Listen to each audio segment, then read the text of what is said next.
Okay, let's get started, please. So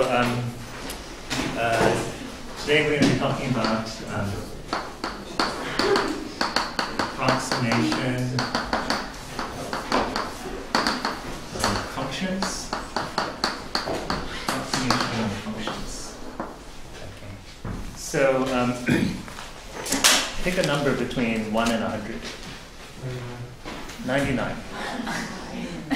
Okay. So suppose somebody asks you for the square root of 99. Somebody asks you for the square root of 99. What is this? How do you? What? Yeah. So suppose somebody asks you for the square root of 99. How would you get it? Other than, and you didn't have a calculator on you. How would you get it? Does anyone know some way of getting the square root of 99 or getting some approximation to the square root of 99? Emily? You take out the multiples of it, it's 3 root 11. Isn't it? It's 3 root 11. 3 root 11. 3 root 11. Oh, okay. Okay. So what's the square root of 11? Oh, you want like the decimal? Yeah, I'd actually like an approximation. Give me some number. Give me some guess as to what the square root of 99 is. Does anyone know a method? There are a couple of cool ones. Yeah, Helen. Well, I was just gonna say it's near the square root of 100. So. It's near the square root of 100. Okay, so 10. Right? 10. Right. 10 is a good guess. Right. 10. Right. It's something like 10. Can anyone do better than that? Can anyone get a little bit better than that? Let's see. You take anything. So I'm gonna Leanna. Maybe because it's less than 100, 9 point something. 9 point something, right? So 9 point something. Okay. So I'm gonna guess 9.95. How about 9.95? Right. Somebody pull out a calculator and give me the actual square root of 100. What's the actual? Does somebody have a calculator? Square root. I'm giving you the actual square root of 99.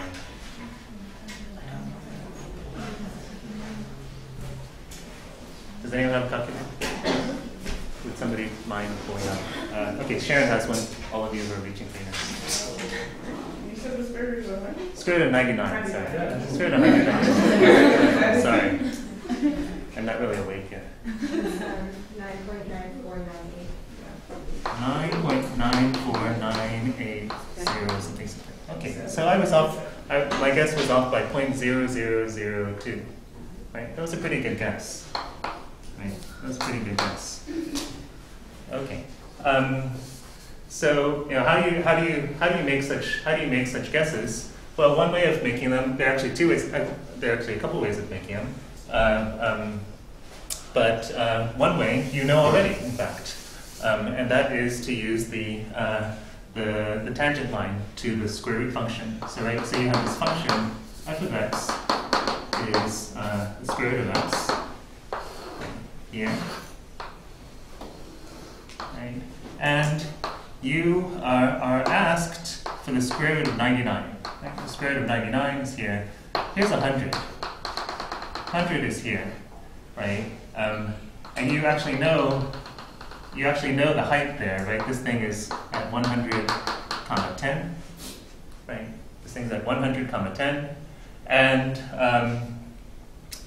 so you know, and further, you can tell me about the tangent line here, right?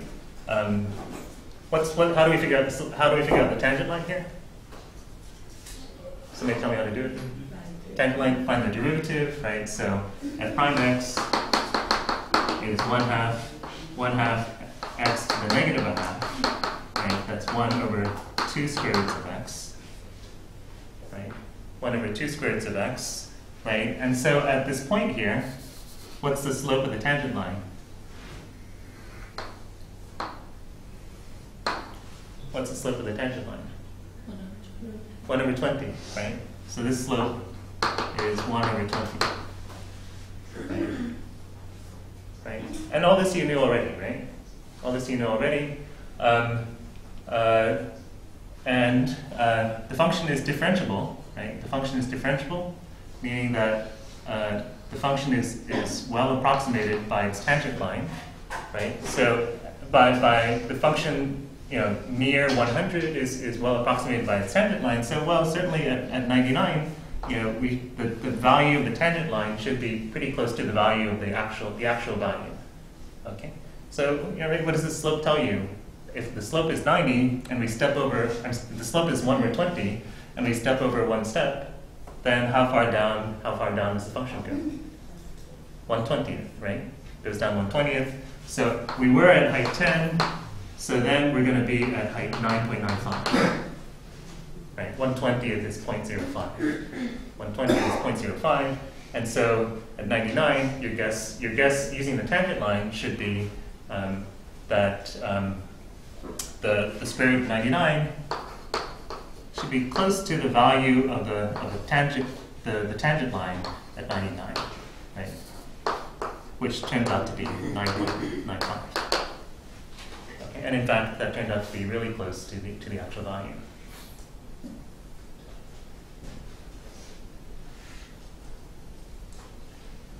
Okay. So, for example, if somebody asked you for the square root of 102, what would be your answer? Don't say it, but write down a guess as to the square root of 102.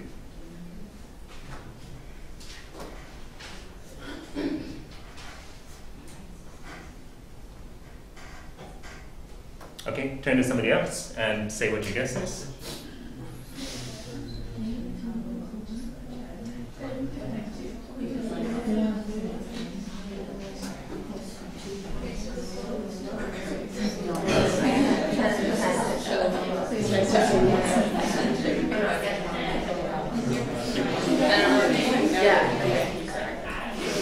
Right? So what's your guess? What should everybody's guess be?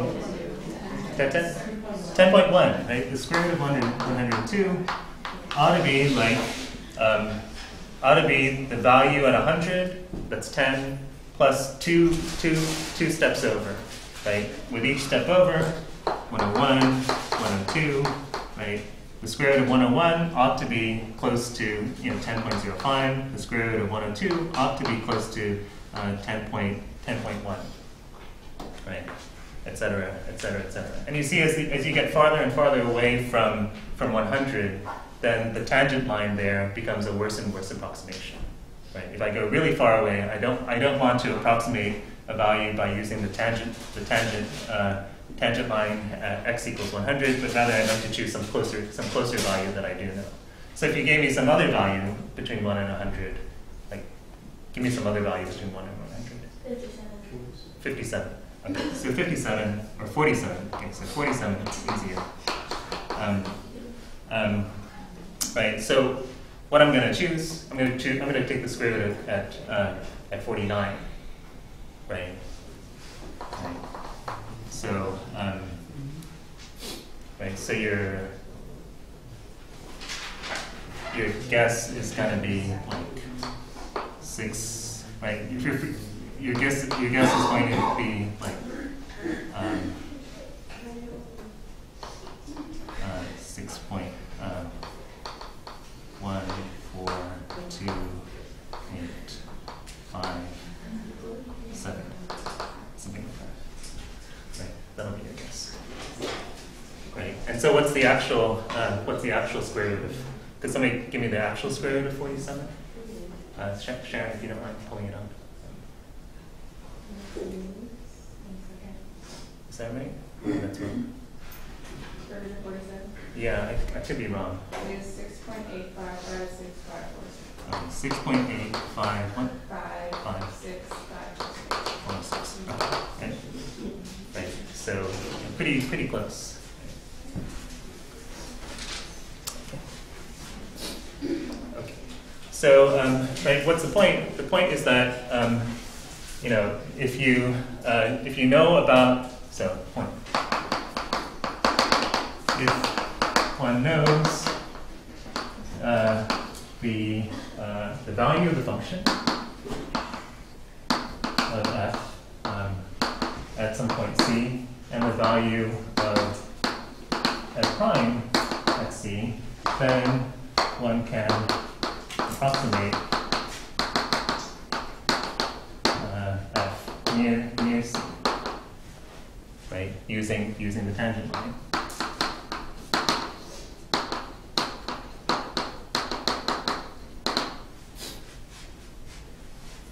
Right, using the tangent line, and to make this sort of more precisely, what's going on?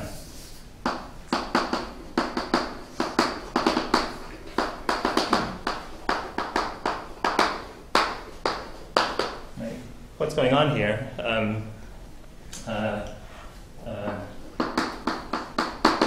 The derivative, right? The derivative is this, right? So the limit as x approaches c of f of x minus f of c over x minus c. Right. So for x near c, f prime of x should be basically f of x minus f of c over x minus c.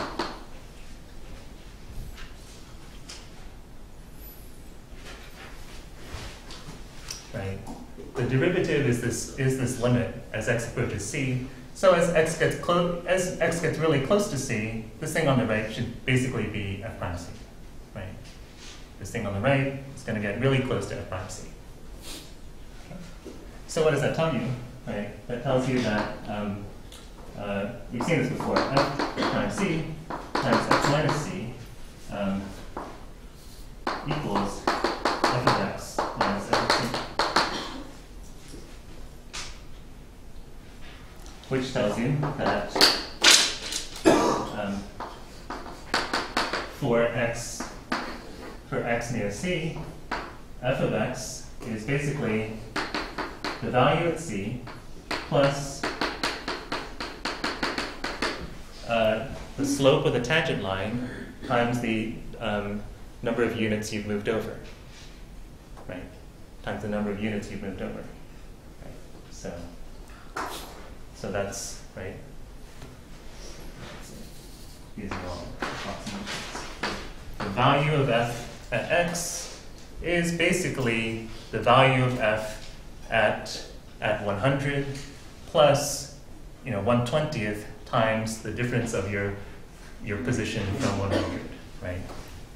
For our square root function, for f of x being a square root function, this cannot be solved at f at 99 was pretty close to f at 100, right? 10 plus 1/20th times 100, plus 99 minus 100. Right. This is concretely a concrete example of the abstract expression. Okay, any questions? Yeah, Emily. Can't you not really use that if the slope at the point you're looking at is like 8/1? It wouldn't really be an approximation. Say it again?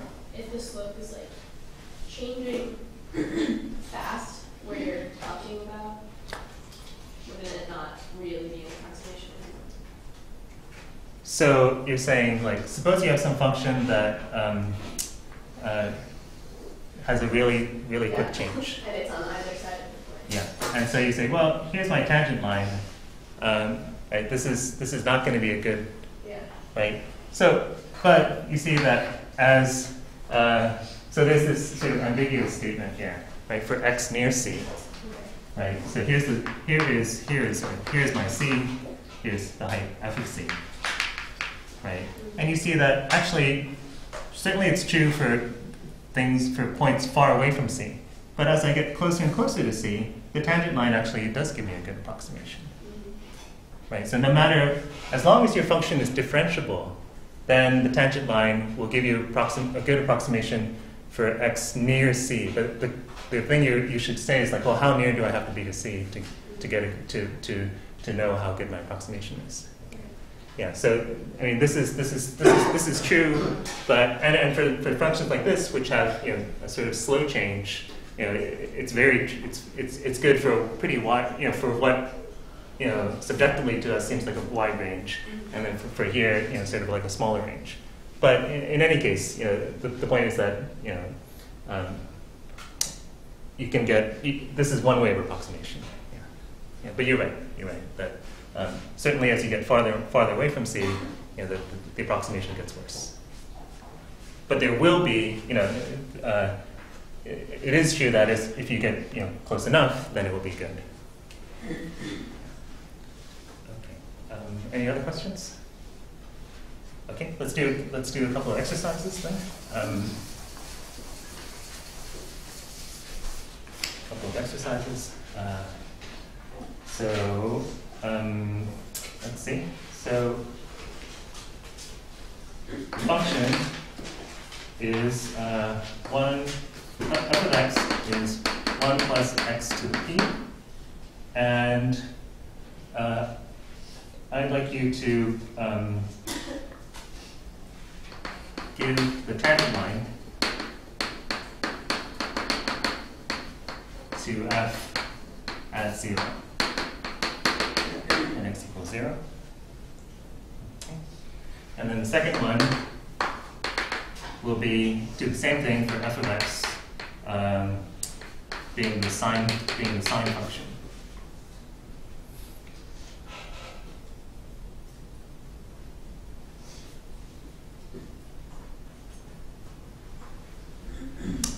And while you're doing that, I'll hand back some homework.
At x equals 0, yeah. Both of them at the same place.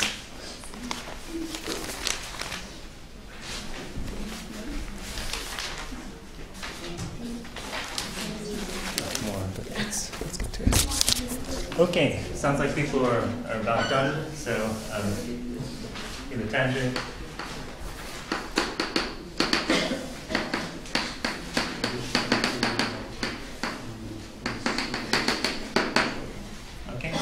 What do you get in this first place? Well, how do you do it? Would somebody like to tell me? Yeah, let's go. 2. Hmm? So for any kind of derivative. Okay. What do you get? You get p times 1 plus f to the p minus 1 power. And then you plug in 0 f minus 0 is equal to p times 1 plus 0 to p. So you get P. Yeah. So You get P, right? And then? So what's the tangent line? Sorry, how did you get P? At x equals 0, right, you're going to get P times 1. But is it 1 to P minus 1 to the P minus 1, but that's still 1. Why is it so 1? Well, if you take 1 to any power, Oh, okay. like if you take 1 and multiply it by, Okay. yeah, it'll still be 1. Okay.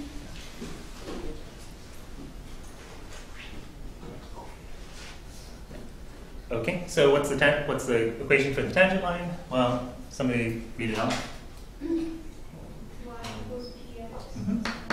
Px plus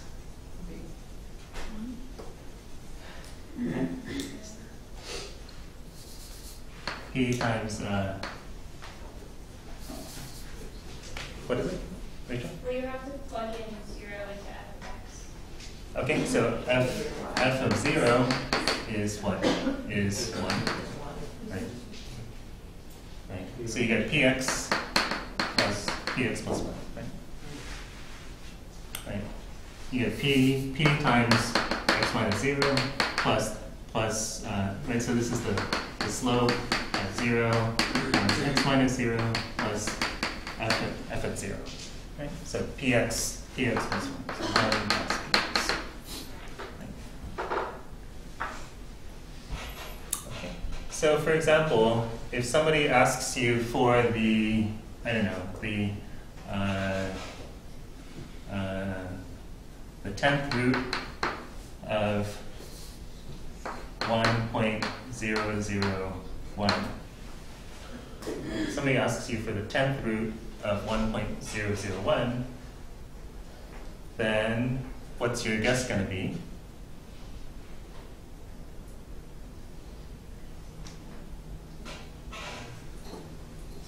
What's your guess going to be?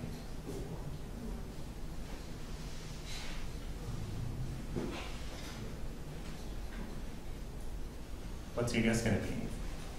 Like, what is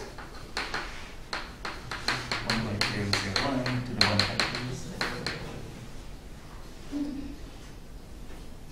or maybe easier, 1.001 to the 10th. Maybe that's easier to think about. I don't know.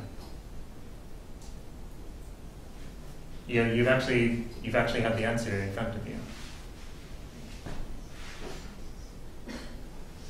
Right. The tangent line, should I let you think about it? Right. Here we have f of x is 1 plus x to the 10 is basically 1 plus what? 10 times x. Right? Right? That's right. The function is approximated by the tangent line.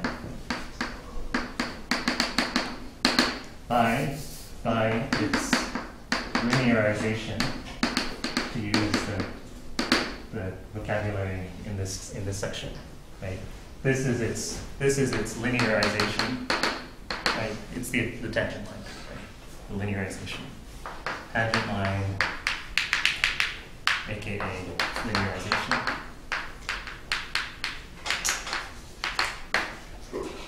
Okay. So what's the 10th power of 1.001? Well, it'll be basically right 1.00001 to the 10th should be basically 1 plus 10 of those, right? 1.01. Right? And if we went back to the original question, right? What is the 10th root? What is the 10th root of that? what should your answer be? What's your guess? 10th root of 1.001. Esme? 1.01. Nope, the other one was 1.01. Okay. This one was 1.01. Here we're going to get 1 plus a tenth of 0.001, right? So it'll be 1.0001, right? We're taking a tenth rather than multiplying by 10. Okay. Right. So, I don't know if this is useful. This is sort of, I don't know if this is useful, but it's sort of cool at least. You can take roots. You can take whatever powers you like of things near 1.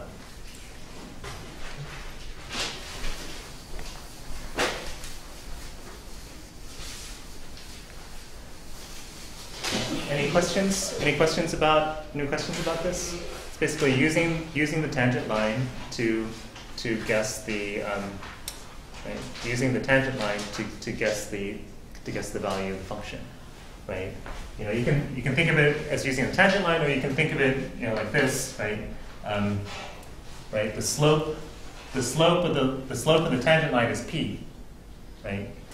The slope of the tangent line is p. So with every unit over, you step p units up, right? So if I step 1.001 units over, if I step 0.001 units over, that's basically, I'm going to do 10 times that up, right?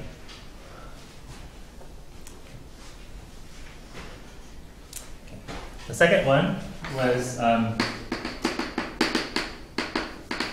sine function, right? And again, we'll need to take its derivative. Right? We'll need to evaluate that derivative at 0, and we'll need to evaluate the function at 0. Right?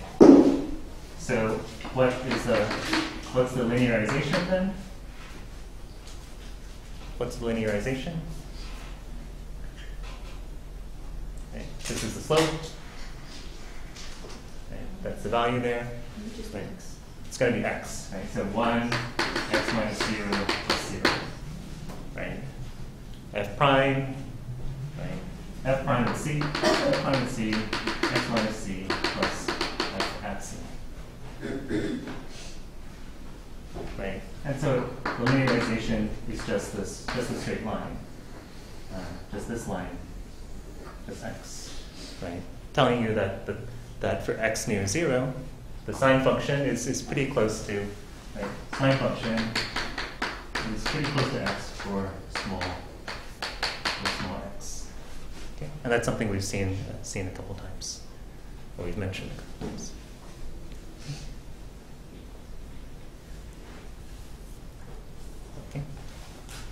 Okay. You all seem kind of tired. I'm tired. You are tired too. Okay.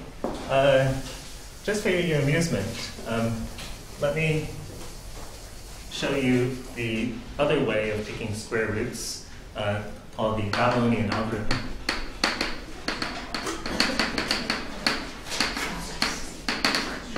This is just for fun. You don't have to know this. But this is something that was known to the Babylonians, some few thousands of years ago, 4,500 years ago, something like that. And it's effectively, it turns out to be the same. Turns out to give you the same results as the first approximation to the as the tangent approximation to the square root function. So this is how to find square roots while driving. How to find square roots. If I'm bored while I'm driving, sometimes I calculate square roots. Or if I'm feeling down, I calculate square roots. Just to cheer myself up, like, see, I can do it. I'm getting closer.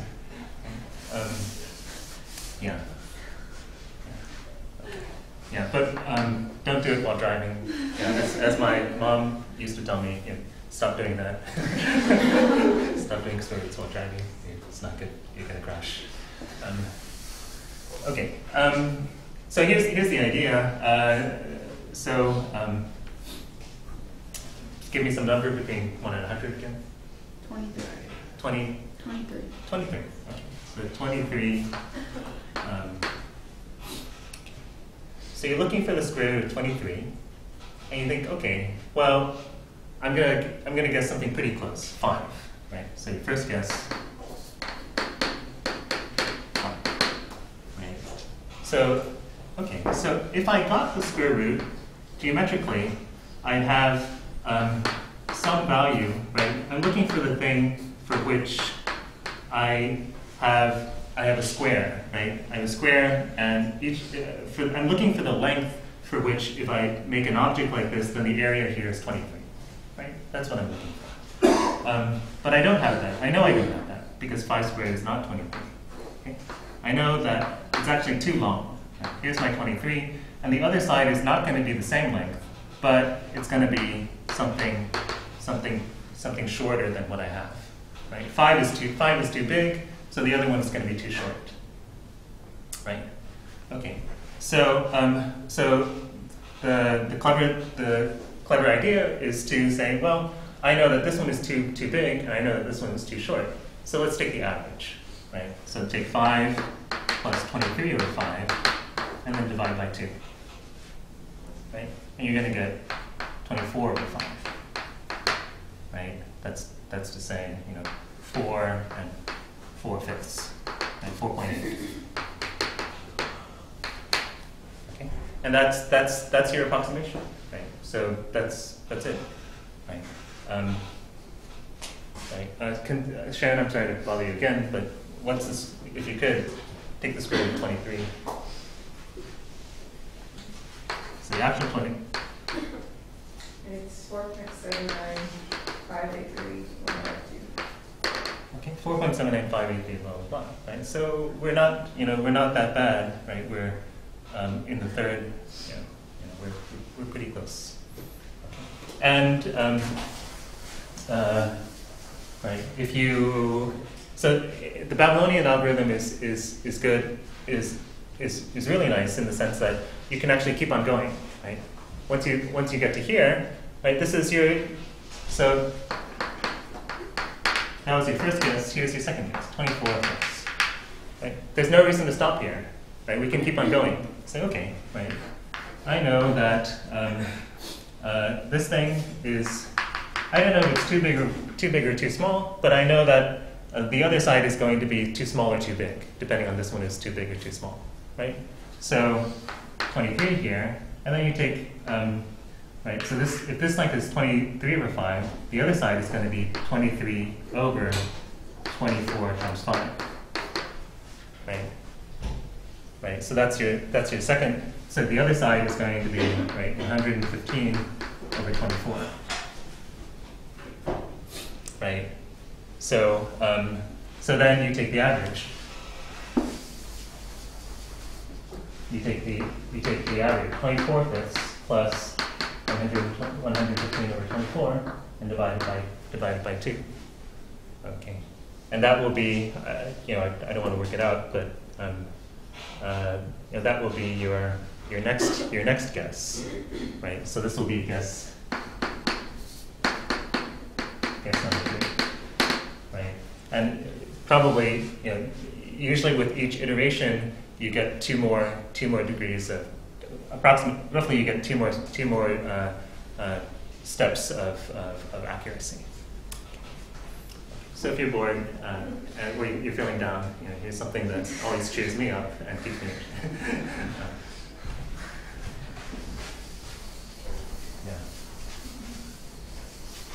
Yeah. So yeah, and it will give the same thing. The first one will give what you get from using the tangent line approximation. Okay. Do you all want to try one? Why don't you try one? Somebody choose a number. Somebody choose a number. 36. Say more numbers. What did you choose, Helen? 37. 37. Okay, 37.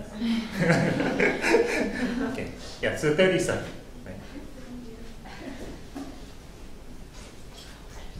Oh no. So 37. Don't write it down. Write it down. This is a mental exercise. Okay, right. Do it in your head. Right. Right. So 6. Right. 1/6 is 0.1666666.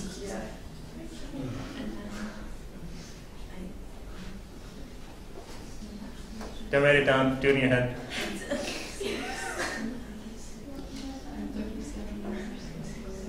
1/6 is 0.1666666.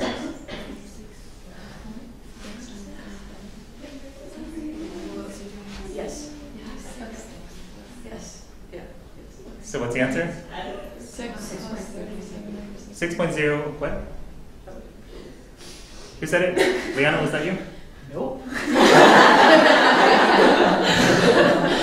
Somebody said something that had repeating decimals. Unless it's 6.33333. Nope. Nope. Yeah. Like 0, 2. Nope. Nope.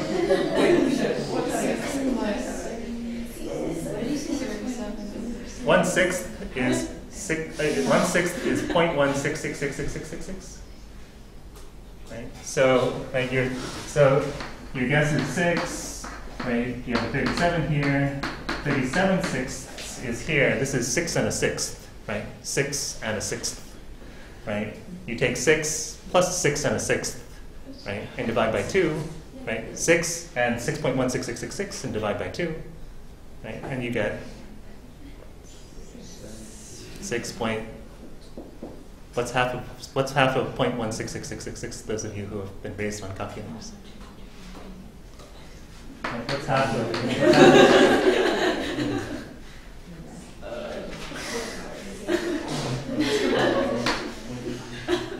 I'm gonna use an expression of my mother's.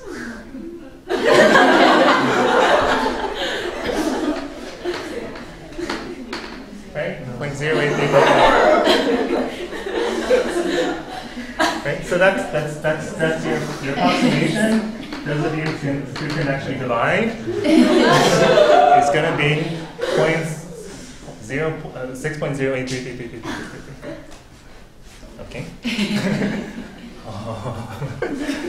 Okay. Yeah. Anyway, so okay. We're not allowed to use that method. We're not allowed to use that method. I mean, if you're this only works for square roots. Yeah, it doesn't work for. It doesn't give you. I'm not sure how it would modify. I don't think you can do it for anything else. So, it's just that. Okay. Okay. So there are a couple. There's one more section in this chapter, but I don't really want to do too much of it. It's basically inverse functions of trigonometric, and hyperbolic functions. Okay, inverse functions of derivatives of inverses of trigonometric and hyperbolic functions. So I mean, I don't want to get too much into this, but you should at least know some of the basics. Okay. So so what I'm going to show you now is what I expect you to be able to do. But there's a lot more in this section that I'm not. You might want to know that it exists, but I'm not going to expect that you know how to do it.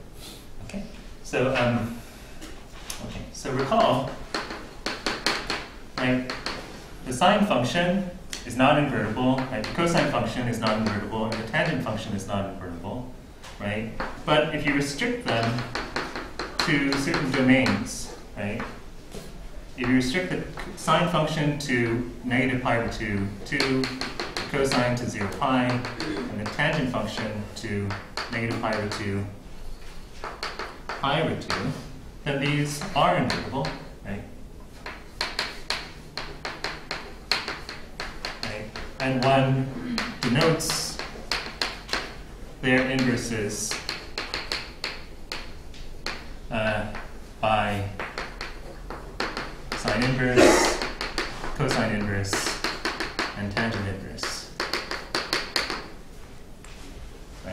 when one says, sine inverse, the inverse sign, there is no there is no inverse sign because the sign is a many-to-one function, right? It's not an invertible function.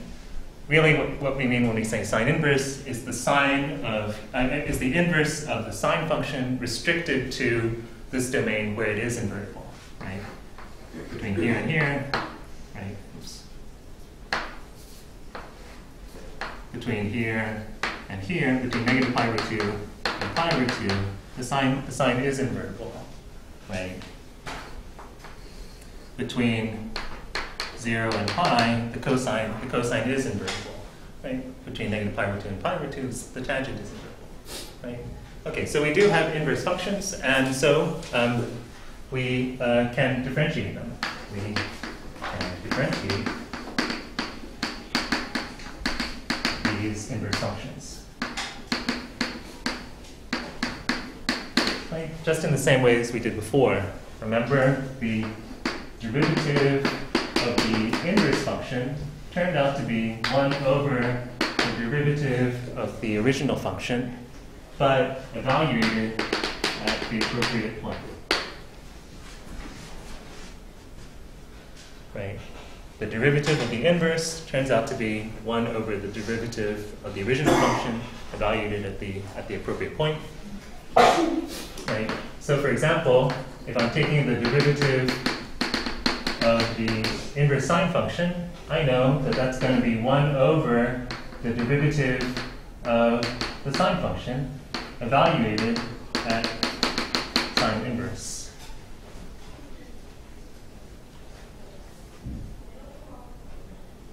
Right? Right. The derivative of the sine function evaluated at sine inverse. That's 1 over the derivative of the sine is cosine. The cosine of sine inverse x.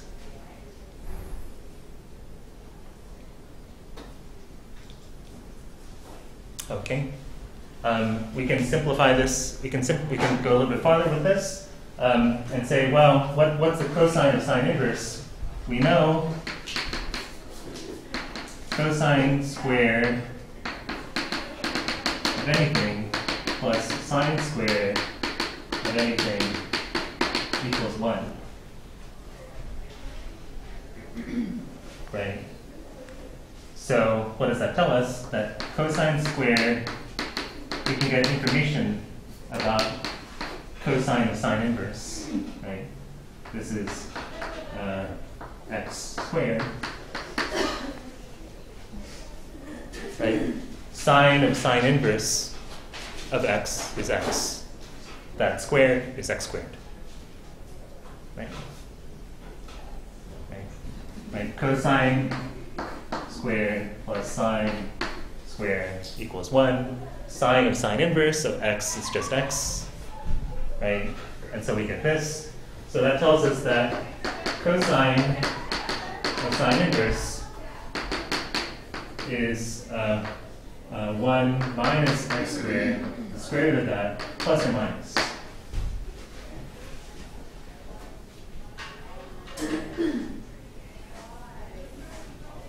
Right?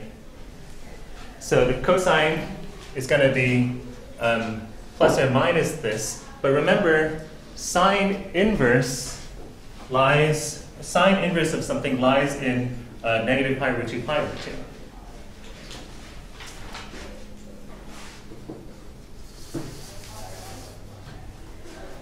Let me come to here. Notice sine inverse of x lies in negative pi root 2 pi root 2, right? Because it's the inverse of this thing whose domain is negative pi root 2 pi root 2, right? So the range of sine inverse is negative pi root 2 pi root 2, right? So that tells us that the cosine is, well, if your angle is between negative pi root 2 and pi root 2, then is your cosine positive or negative? Cosine is the x-coordinate, right? And so you're between negative pi root 2, you're positive, right? Cosine of this thing is positive, right? And so that tells you that cosine of sine inverse x is going to be the positive square root of 1 minus x squared. Okay, so that allows us to make this a little bit cleaner and write like this, 1 over 1 minus x squared. So the derivative of the arc sine turns out to be 1 over the square root of 1 minus x squared.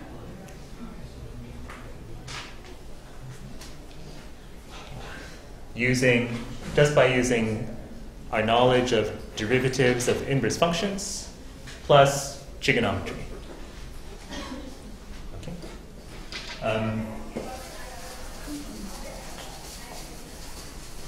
Same thing happens for our cosine.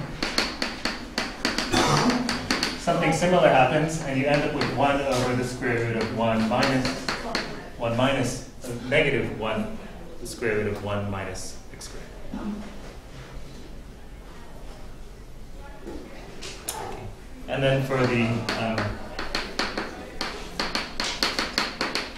arctan, you end up with 1 over 1 plus x squared. The argument is basically the same. I'm sorry to rush it, but yeah, we're sort of running out of time. Yeah, Emily. Why don't we need to keep the plus or minus? Because we figure out that it's the plus one. Yeah, we see that the cosine of this thing is going to be positive, so it's going to be the plus guy. Okay, that's